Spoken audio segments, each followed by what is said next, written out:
Al-Khidmat foundation Pakistan, کوئی تعبیر ادھوری نہ رہے۔ السلام علیکم، میں ہوں کشف قیصر اور آج ہم حضرت موسیٰ علیہ السلام کا قصص آپ کو سنائیں گے۔ حضرت موسیٰ علیہ السلام وہ نبی ہیں جن کی قوم بنی اسرائیل کا تذکرہ سب سے زیادہ قرآن مجید میں آیا ہے۔ حضرت موسیٰ علیہ السلام مصر کے اندر پیدا ہوئے۔ جس وقت حضرت موسیٰ علیہ السلام پیدا ہوئے اس وقت مصر میں فرعون کی حکومت تھی۔ فرعون ایک ظالم بادشاہ تھا۔ فرعون کا تعلق قبطی نسل سے تھا، جبکہ مصر کے اندر ایک اور دوسری قوم آباد تھی جس کا نام بنی اسرائیل تھا۔ یہ بنی اسرائیل کی قوم، اس کا تعلق حضرت اسحاق علیہ السلام، حضرت یعقوب علیہ السلام اور حضرت یوسف علیہ السلام سے تھا۔ حضرت یوسف علیہ السلام کے دور میں بنی اسرائیل کی قوم ہجرت کر کے مصر آ گئی تھی اور یہیں بس گئی تھی۔ حضرت موسیٰ علیہ السلام جب پیدا ہوئے تو وہ زمانہ بڑا سخت تھا۔ فرعون نے حکم جاری کیا ہوا تھا کہ بنی اسرائیل کے اندر جو بھی لڑکا پیدا ہو اسے مار دیا جائے۔ جب حضرت موسیٰ علیہ السلام کی پیدائش ہونے لگی تو ان کی والدہ بہت ڈر گئی اور انہوں نے سوچا کہ میں اپنے بچے کو کس طرح بچاؤں۔ ان کے والدہ کے دل میں اللہ تعالیٰ نے یہ خیال ڈالا کہ حضرت موسیٰ علیہ السلام کو ایک صندوق میں بند کر کے دریائے نیل کے اندر بہا دیں۔ دریائے نیل ایک بہت بڑا دریا ہے جو مصر کے اندر بہتا ہے۔ ان کی والدہ نے ایسا ہی کیا۔ حضرت موسیٰ علیہ السلام کو کپڑے میں لپیٹا، صندوق میں ڈالا اور دریائے نیل کی لہروں کے حوالے کر دیا۔ لیکن انہوں نے ساتھ ساتھ حضرت موسیٰ علیہ السلام کی بڑی بہن کو یہ کہا کہ اس صندوق کا خیال رکھیں اور دریا کے ساتھ ساتھ کنارے پر چلتی جائیں اور اس صندوق پر نظر رکھیں کہ یہ صندوق آخر جا کر رکتا کہاں ہے۔ یہ دریائے نیل فرعون کے محل کے پاس سے گزرتا تھا۔ ایک دن فرعون کی بیوی آسیہ، جو کہ ایک بہت نیک پرہیزگار خاتون تھیں اور اللہ کی بڑی اچھی بندی تھیں، وہ شام کو اپنے محل کے باغ میں سیر کر رہی تھی کہ انہوں نے دیکھا کہ سامنے دریا سے ایک صندوق بہتا ہوا آ رہا ہے۔ انہوں نے سپاہیوں سے کہا، سپاہیوں اس صندوق کو دریا سے باہر نکال کر میرے پاس لے کر آؤ۔ سپاہیوں نے وہ صندوق نکالا اور آسیہ بیوی کے سامنے رکھ دیا۔ آسیہ بیوی نے جب اس صندوق کو کھولا تو اس کے اندر ایک نہایت پیارا اور خوبصورت بچہ تھا۔ آسیہ کو اس بچے پر بڑا رحم آیا اور بڑا پیار بھی آیا۔ آسیہ بیوی نے اپنے دل کے اندر یہ تہیہ کر لیا کہ میں اس بچے کو اپنا بیٹا بنا لوں گی، کیونکہ ان کے ہاں کوئی اولاد نہیں تھی۔ آسیہ بیوی نے فرعون سے اس بات کا تذکرہ کیا۔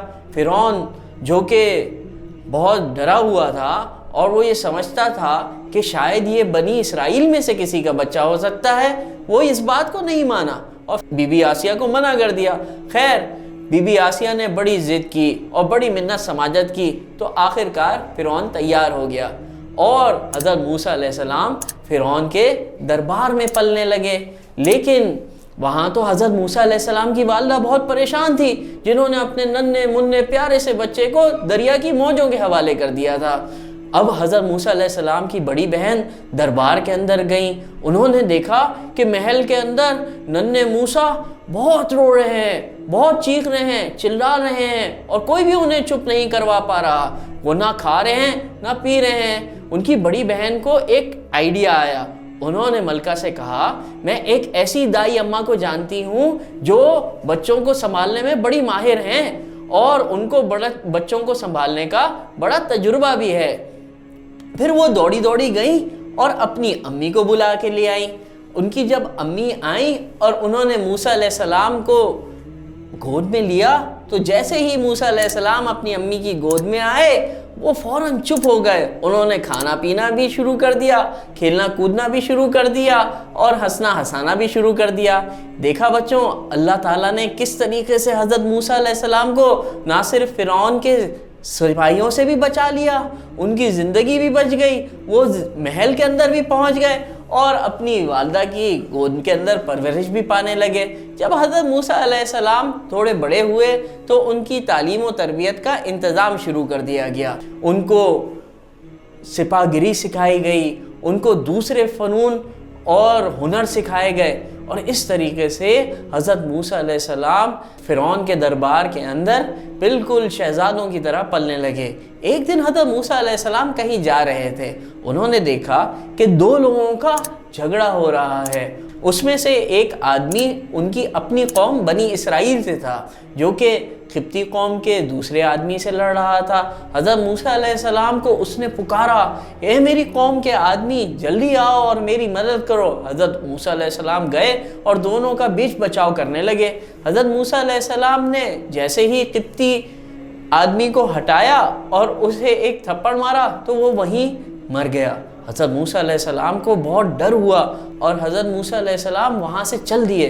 حضرت موسیٰ علیہ السلام جلد از جلد مصر سے نکل جانا چاہتے تھے۔ وہ بہت دور دراز کا سفر طے کر کے مصر سے آخرکار باہر نکل گئے۔ حضرت موسیٰ علیہ السلام دور دراز کا سفر کر کے ایک جگہ پہنچے اور تھک ہار کر ایک پیڑ کے نیچے جا بیٹھے۔ حضرت موسیٰ علیہ السلام نے بہت دور دراز کا سفر طے کیا تھا۔ وہ بہت بھوکے بھی تھے اور ان کے پاس کوئی سر جھکانے کی جگہ بھی نہیں تھی۔ حضرت موسیٰ علیہ السلام نے اپنے اللہ سے دعا کی، اے اللہ میں بہت مجبور ہوں اور جو رحمت بھی تم مجھ پر نازل کر میں اس کا محتاج ہوں۔ حضرت موسیٰ علیہ السلام جس پیڑ کے نیچے بیٹھے ہوئے تھے انہوں نے دیکھا کہ اس سے آگے ایک کنواں ہے جہاں پر لوگ اپنے بھیڑ بکریوں کو بھی پانی پلا رہے ہیں اور اس کنویں سے پانی بھی بھر رہے ہیں۔ اس کنویں سے کچھ دور دو لڑکیاں اپنے ریوڑ کے ساتھ کھڑی ہوئی تھیں اور انتظار کر رہی تھیں کب یہ مرد اپنے بھیڑ بکریوں کو پانی پلا کر فارغ ہوں تو ہمارا نمبر بھی آ جائے۔ حضرت موسیٰ علیہ السلام ان کے پاس گئے اور ان سے پوچھا، بھائی تم یہاں کیوں کھڑی ہو؟ ان لڑکیوں نے کہا کہ ہمارے والد بوڑھے ہیں اور ہمارے پاس کوئی نوکر بھی نہیں، ہم انتظار کر رہی ہیں کہ کب یہ لوگ اپنے بھیڑ بکریوں کو پانی پلا دیں اور پانی بھر لیں، اس کے بعد ہم جا کر اپنی بھیڑ بکریوں کو پانی پلائیں گے اور اپنا پانی بھریں گے۔ حضرت موسیٰ علیہ السلام نے کہا، لاؤ میں تمہارا یہ کام کیے دیتا ہوں۔ حضرت موسیٰ علیہ السلام نے ان لڑکیوں کے لیے پانی بھی بھرا اور ان کے بھیڑ بکریوں کو پانی بھی پلایا۔ اس کے بعد وہ لڑکیاں چلی گئیں اور انہوں نے جا کر اپنے ابا جان سے یہ بات بتائی کہ وہاں کنویں کے پاس ایک بہت شریف آدمی ہے جو کہ بہت بہادر بھی ہے، اس نے ہماری مدد بھی کی ہے، اگر آپ چاہیں تو آپ اسے اپنے پاس نوکر رکھ لیں۔ ان لڑکیوں کے والد نے کہا کہ جاؤ اس شریف انسان کو ہمارے پاس بلا کر لے آؤ۔ لڑکیاں آئیں جھجکتی شرماتی حضرت موسیٰ علیہ السلام کے پاس، انہوں نے آ کر کہا کہ آپ کو ہمارے ابا جان بلا رہے ہیں۔ حضرت موسیٰ علیہ السلام اٹھے اور آگے آگے چل دیے۔ جب حضرت موسیٰ علیہ السلام اس گھر پر پہنچے تو ان لڑکیوں کے والد نے کہا، ہم تم کو اپنے ہاں نوکر رکھ لیتے ہیں اور ہم اس خدمت کے عوض تمہاری شادی اپنی کسی ایک لڑکی سے کر دیں گے۔ حضرت موسیٰ علیہ السلام نے کہا کہ ٹھیک ہے، میں 10 سال آپ کے پاس خدمت کروں گا لیکن پھر اس کے بعد میں آزاد ہوں گا۔ حضرت موسیٰ علیہ السلام ان کے پاس رہے اور 10 سال ان کے پاس گزارے۔ پھر حضرت موسیٰ علیہ السلام نے 10 سال بعد اپنے بیوی بچوں کو جمع کیا اور واپس مصر کی طرف روانہ ہوئے۔ جب حضرت موسیٰ علیہ السلام مصر کی طرف جا رہے تھے تو رات کا وقت ہو گیا۔ حضرت موسیٰ علیہ السلام نے اپنے بیوی بچوں کو ایک جگہ ٹھہرایا، وہ جگہ وادی طوٰ تھی۔ حضرت موسیٰ علیہ السلام کو دور سے ایک روشنی نظر آئی۔ حضرت موسیٰ علیہ السلام نے اپنے گھر والوں سے کہا کہ تم یہاں بیٹھو، میں اس روشنی کے پاس جاتا ہوں، ہو سکتا ہے کہ کچھ لوگ آگ جلا کر بیٹھے ہوں اور میں وہاں سے کوئی آگ لے آؤں تاکہ ہم اس سرد رات کے اندر گرمی سے لطف اندوز بھی ہوں اور روشنی کا انتظام بھی ہو جائے۔ پھر حضرت موسیٰ علیہ السلام اس روشنی کی طرف بڑھے تو حضرت موسیٰ علیہ السلام جب اس جگہ پر پہنچے تو حضرت موسیٰ علیہ السلام نے ایک پیڑ کے پیچھے سے آواز سنی۔ وہ آواز اللہ تعالیٰ کی آواز تھی۔ اللہ رب العالمین نے حضرت موسیٰ علیہ السلام کو مخاطب کر کے کہا کہ اے موسیٰ میں تمہارا رب ہوں۔ حضرت موسیٰ علیہ السلام یہ آواز سن کر ڈر گئے۔ حضرت موسیٰ علیہ السلام سے اللہ تعالیٰ نے فرمایا ڈرنے کی ضرورت نہیں، یہ بتاؤ یہ تمہارے ہاتھ میں کیا ہے؟ حضرت موسیٰ علیہ السلام نے فرمایا یہ تو میرا عصا ہے، میری لاٹھی ہے۔ حضرت موسیٰ علیہ السلام سے اللہ تعالیٰ نے پوچھا تم اس عصے سے کیا کرتے ہو؟ حضرت موسیٰ علیہ السلام نے کہا میں اس لاٹھی سے پتے توڑتا ہوں اور ان کو اپنی بکریوں کو کھلاتا ہوں۔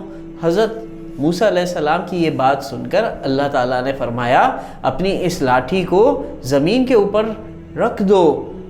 جب حضرت موسیٰ علیہ السلام نے اپنی لاٹھی کو زمین کے اوپر رکھا تو وہ لاٹھی ایک بڑا سانپ اژدہا بن گئی۔ حضرت موسیٰ علیہ السلام اس سانپ کو دیکھ کر ڈر گئے۔ اللہ تعالیٰ نے فرمایا موسیٰ ڈرنے کی ضرورت نہیں ہے، آپ اس سانپ کو دوبارہ ہاتھوں میں پکڑ لیجئے، یہ پھر سے لاٹھی بن جائے گی۔ موسیٰ علیہ السلام نے اس سانپ کو پکڑا تو وہ واقعی لاٹھی بن گئی۔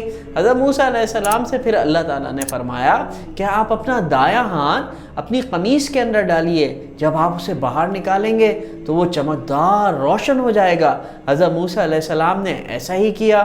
حضرت موسیٰ علیہ السلام کا دایاں ہاتھ جب قمیص سے باہر آیا تو وہ روشن چمکدار ہو رہا تھا۔ اللہ تعالیٰ نے پھر حضرت موسیٰ علیہ السلام سے کہا موسیٰ علیہ السلام یہ 2 معجزات ہم نے آپ کو دیے ہیں، ہم نے آپ کو اپنا نبی بنا لیا ہے، اب آپ نماز کی پابندی کیجیے گا۔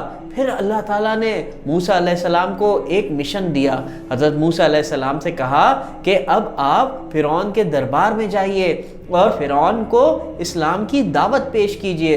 حضرت موسیٰ علیہ السلام سے اللہ تعالیٰ نے فرمایا کہ آپ نے فرعون کو اسلام کی دعوت پیش کرنی ہے، لیکن خیال رہے ذرا نرمی سے سمجھائیے گا۔ پھر حضرت موسیٰ علیہ السلام نے اللہ تعالیٰ سے دعا کی ربی شرح لی صدری ویسر لی امری واحلل عقدۃ من لسانی یفقہوا قولی، اے اللہ تعالیٰ میرے سینے کو اسلام کی دعوت کے لیے کھول دیجئے اور میری زبان کی لکنت کو دور کر دیجئے تاکہ میں حق بات ڈٹ کر سکوں۔ پھر اللہ تعالیٰ سے حضرت موسیٰ علیہ السلام نے یہ دعا بھی کی کہ میرے بھائی ہیں حضرت ہارون علیہ السلام، ان کو میرا ساتھی بنا دیجئے، ان کو بھی نبی بنا دیجئے۔